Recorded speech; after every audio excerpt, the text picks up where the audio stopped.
Assalamualaikum warahmatullahi wabarakatuh. Perkenalkan, nama saya Ferry Gunung Mandiri dari semester 5A. Di sini saya akan mereview jurnal yang berjudul Model Pengelolaan Sumber Daya Alam untuk Sebesar-Besarnya Kemakmuran Rakyat oleh Bapak Kuswandi. Kedaulatan Indonesia sebagai negara yang merdeka dirumuskan dalam Undang-Undang 1945 yang menggabungkan konsep kedaulatan rakyat, kedaulatan hukum, dan kedaulatan Tuhan secara sekaligus. Pasal 1 ayat 2 menyatakan kedaulatan berada di tangan rakyat dan dilaksanakan menurut Undang-Undang Dasar.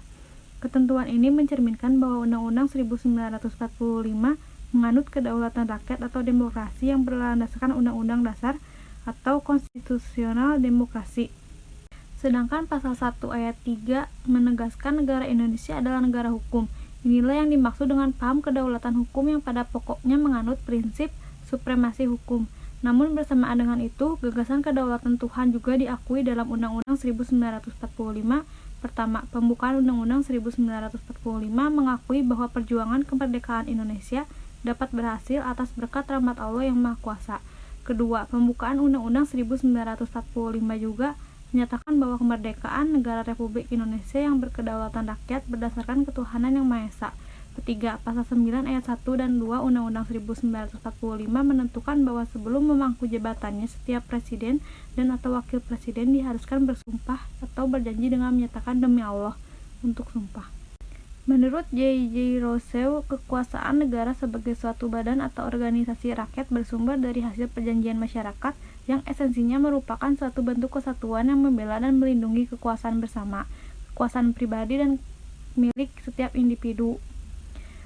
Secara teoritis, kekuasaan negara atas sumber daya alam bersumber dari rakyat yang dikenal dengan bangsa.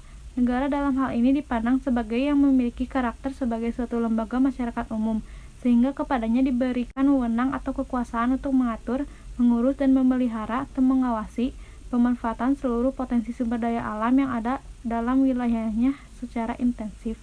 Komponen penting yang menjadi fondasi pembangunan landasan hukum dan politik pengelolaan sumber daya alam terdiri dari A. Kepemilikan kekayaan alam, B. Penguasaan oleh negara, dan C. Kewenangan perusahaan negara dalam pengusahaan sumber daya alam sampai kepada prinsip kerjasama dengan pihak ketiga, utamanya dengan pihak asing, termasuk batas kewenangan yang diberikan kepada pihak asing.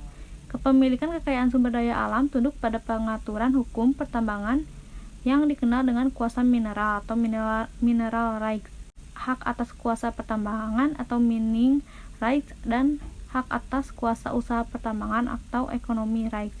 Langkah konkret untuk melakukan rekonseptualisasi terhadap peraturan perundang-undangan pertambangan yang mempunyai misi meningkatkan kemandirian dan ketahanan nasional guna mampu mendukung pembangunan nasional berkelanjutan.